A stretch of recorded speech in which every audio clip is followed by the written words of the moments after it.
దేవునికి స్తోత్రం. మన ప్రభువును రక్షకుడైన యేసుక్రీస్తు వారి నామంలో అందరికీ ఉదయకాల శుభములు తెలియజేయుచున్నాను. ఈరోజు దేవుని వాగ్దానము యెషయా గ్రంథము 45వ అధ్యాయము 3వ వచనము. అంధకార స్థలములలో ఉంచబడిన నిధులను నీకిచ్చేదను.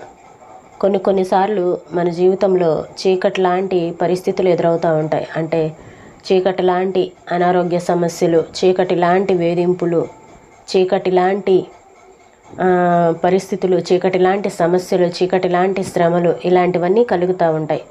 అలాంటి సమయంలో చీకటి కమ్ముతూ ఉంటుంది. అలాంటి సమయంలో ఏం చేయాలి అంటే నమ్మకం పెట్టుకోవాలి. కేవలం దేవుని మీద నమ్మకం పెట్టుకొని మనం ముందుకు సాగిపోవాలి. బ్రస్సెల్స్ నగరంలో ఉన్న లేసు దుకాణాలు ప్రపంచ ప్రఖ్యాతి నొందాయి. వాటిలో అతి నాజూకైన ప్రశస్తమైన లేసులు అల్లటానికి కొన్ని ప్రత్యేకమైన గదులుంటాయి. ఆ గదులు చీకటిగా ఉంటాయి. ఒక చిన్న కిటికీలో నుండి పడుతున్న కొద్దిపాటి కాంతి మాత్రం నేరుగా కుడుతున్న లేసు మీద పడుతుంటుంది. ఒక్కొక్క గదిలో ఒక్కొక్క పనివాడే ఉంటాడు. ఆ కాంతి తన చేతుల మీద పడేలా కూర్చుని ఉంటాడు.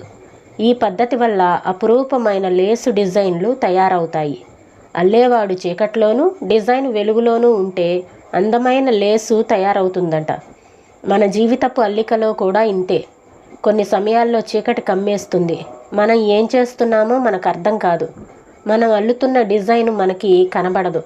మనకి అనుభవం ఉన్న దానిలో ఏమీ అందం, ఉపయోగం కనబడవు.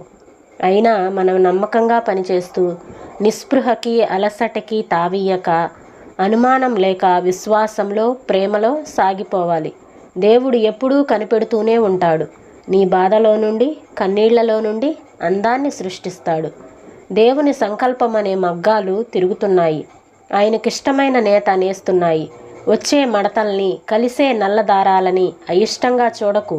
ఆ నల్లదారాల వెంట బంగారు తీగె ఉంది. ఉల్లాసంగా అల్లుకుంటూ వెళ్ళు. తుడుచుకో నీళ్లు నిండిన నీ కళ్ళు. దారాన్ని మాత్రం ఆయనే ఇస్తాడు. ప్రార్థనతో జాగ్రత్తగా అల్లు.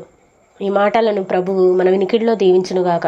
ప్రార్థన చేసుకుందామండి. స్తోత్రం తండ్రి, పరిశుద్ధుడా, ప్రేమ కలిగిన దేవా, అంధకార స్థలములలో ఉంచబడిన నిధులను నీకు ఇచ్చేదనని నాయనా ప్రభా మీ వాగ్దానం ఉంది తండ్రి. నాయనా ప్రభా అయ్యా, మా జీవితాల్లో కొన్ని నాయనా చీకటి కమ్ముతూ ఉన్న పరిస్థితుల్లో, చీకటి లాంటి సమస్యలు నాయనా ప్రభా అయ్యా వేధిస్తూ ఉన్నప్పుడు నా తండ్రి అయ్యా ధైర్యంగా నిలబడటానికి నాయనా నీ వైపు నమ్మకం పెట్టుకోవటానికి ప్రతి ఒక్కరికి మీ కృపను అనుగ్రహించమని వేడుకొంచున్నాను దేవా. నమ్మకంగా నాయనా ప్రభ ముందుకి నాయనా మీ అందు విశ్వాసం ఉంచి ప్రేమలో సాగిపోవటానికి మీ కృపను అనుగ్రహించండి తండ్రి. సహాయం చేయమని వేడుకొంచున్నాం ప్రభా. స్తోత్రములు తండ్రి. అయ్యా నా తండ్రి, సంకల్పం అనే మగ్గాలు, మీ యొక్క సంకల్పం అనే మగ్గాలు తిరుగుతూ ఉన్నాయి. అయ్యా మీకు ఇష్టమైన నేత మా జీవితాల్లో నైనా ప్రభ జరుగుతూ ఉంది. కాబట్టి నాయన దాన్ని మేము అయిష్టంగా ఉండకుండా వాటిని నైనా ప్రభ ఇష్టంతో స్వీకరించడానికి సహాయం చేయండి.